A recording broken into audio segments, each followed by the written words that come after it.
नाशिकमध्ये सोमवारी एका विवाहितेनं सासरच्यांच्या मानसिक आणि शारीरिक छळाला कंटाळून आत्महत्या केली होती। हुंडा आणि सोन्याच्या दागिन्यांसाठी सासरच्या मंडळींकडून विवाहितेचा छळ सुरू होता असा आरोप तिच्या नातेवाईकांनी केलाय। त्यामुळे हुंड्याचं दुष्टचक्र संपणार कधी असा सवाल उपस्थित होतोय।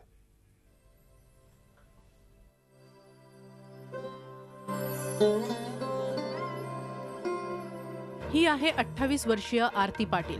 मागच्या वर्षी जानेवारीत नाशिकमध्ये राहणाऱ्या गौरव सावकार या तरुणाशी तिचा विवाह झाला। सावकार कुटुंबियांचा नाशिकमध्ये स्वतःचा प्रकल्प आहे। मात्र लग्न झाल्यावर एका वर्षाच्या आत आरतीनं या जगाचा निरोप घेतला। सासरच्या व्यक्तींकडून शारीरिक आणि मानसिक त्रास दिला जात होता। पैसे आणि सोन्याच्या दागिन्यांसाठी तगादा लावला जात होता असा तिच्या पालकांचा दावा आहे। त्याचबरोबर मुलीनं आत्महत्या केली नसून तिच्या सासरच्यांनी खून केल्याचा आरोप पाटील यांनी केलाय। सुरुवातीच्याच महिन्यात सांगितलं की मी माझ्या मुलीला 1 लाख रुपयाचं कडं करून दिले सोन्याचं, तुम्ही काहीतरी द्यायला पाहिजे वगैरे असं। म्हणजे असं हे वारंवार चालूच होतं ते।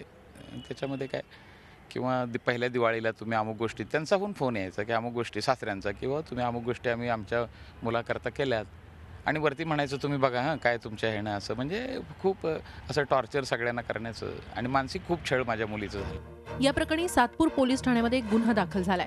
सासू सासरे आणि पतीला न्यायालयीन कोठडी सुनावण्यात आली आहे। आरतीचं माहेर कोल्हापुरात असल्यानं कोल्हापूर जिल्ह्यात आरोपींना कठोर शिक्षा झालीच पाहिजे अशी मागणी केली जाते। तपासात दिरंगाई करणाऱ्या पोलीस अधिकाऱ्यांऐवजी सक्षम अधिकाऱ्यांकडे तपास सोपवण्याची मागणीही केली जाते। 5000 विद्यार्थी-विद्यार्थिनी त्या कोल्हापुरातल्या आमच्या महिला सर्व संघटना सहभागी होऊन 5000 जणांनी कॅन्डल मार्च सुद्धा काढला। एवढी तीव्र भावना लोकांची आहे की जर अशा या पुरोगामी महाराष्ट्रात जर हुंडाबळीसारखी जर लांछनास्पद गोष्ट घडत असेल तर ह्याच्यासारखं दुर्दैव नाही आणि अशा या गैरकृत्य करणाऱ्याला जास्तीत जास्त फाशी व्हावी अशीच आमची मागणी राहणार आहे। दागिन्यांची मागणी केलेली होती आणि म्हणजे हुंडा स्वरूपातील जे काही आर्थिक फायदा होईल त्या संदर्भातली मागणी होती। त्या संदर्भात एक गुन्हा दाखल करण्यात आलेला आहे तिच्या वडिलांच्या फिर्यादीवरून आणि तो गुन्हा 304B 498 नंतर इंडियन पिनल कोड आणि कौटुंबिक हिंसाचार कायदा या अन्वये गुन्हा दाखल करण्यात आलेला आहे। एकीकडे महिला आणि मुलींना सन्मान देण्यासाठी सरकारी पातळीवर रोज नवनव्या घोषणा होतात, पण समाजात मात्र महिलांचं असं शोषण होत असेल, त्यांचे जीव जात असतील तर खरोखरच विचार करण्यासारखी स्थिती आहे।